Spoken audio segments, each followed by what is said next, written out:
Maging si Vice President Sara Duterte, pinaalalahanan ni Impeachment Court Presiding Officer Senator Chis Escudero tungkol sa sub judice rule.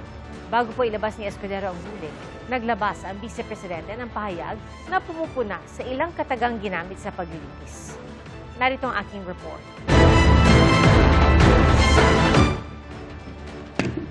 Papasimula pa lang si Impeachment Court Presiding Officer Senator Chis Escudero sa pagbabasa ng ruling kaugnay sa sub judice rule sa impeachment trial nang i-post sa Facebook page ng Office of the Vice President ang pahayag ni Vice President Sara Duterte kaugnay sa ilang katagang binitawan sa paglilitis.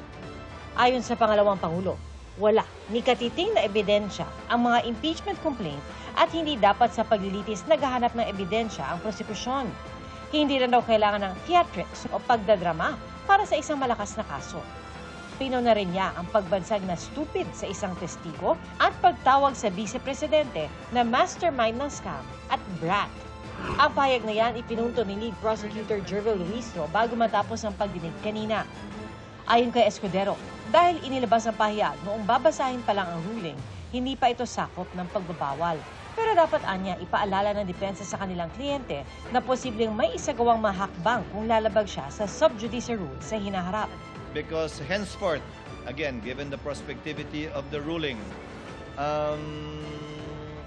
the necessary actions will be taken against her not only by the court, but also, given that she's a lawyer, via what the presiding officer earlier mentioned in relation to CIPRA and in relation to the Office of the Bar Counsel. Kindly inform her, Attorney Sheila. We take note of that reminder, Your Honor. We'll have to discuss the matter, of course, with our client, the Vice President, kasi nga, very clear naman yung naging ruling ng ating presiding officer. Sa pananaw ni UP College of Law Associate Dean Professor Paulo Tamase, ipinakikita ng ruling na seryoso ang impeachment court na ibalik ang kaayusan, impartiality, at decorum sa proseso. The way that I think about itong issues with the Vice President making these statements, or actually many of the cast of characters sa impeachment making public statements is, kaya mo ba ikahon yung dagat? Minsan yung feeling niya na given the very political character of the case, posible ba talaga na patigilin sa pananalita yung mga politiko na involved, whether as witnesses or the respondent herself.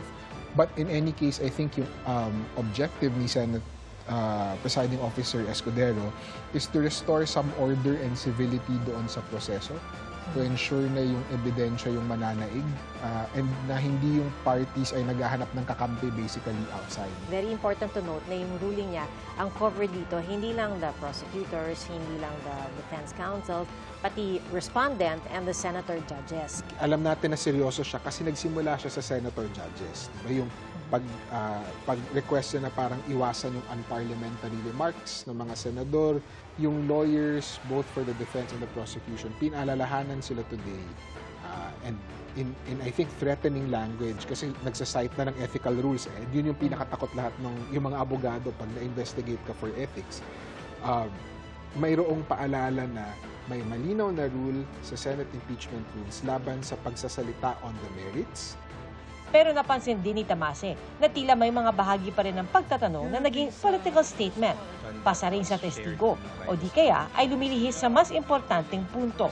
So hindi natin alam kung hindi lang ba nakinig yung mga other senators during the reading of Senator Escudero's order, or if mayroon talagang pushback against them.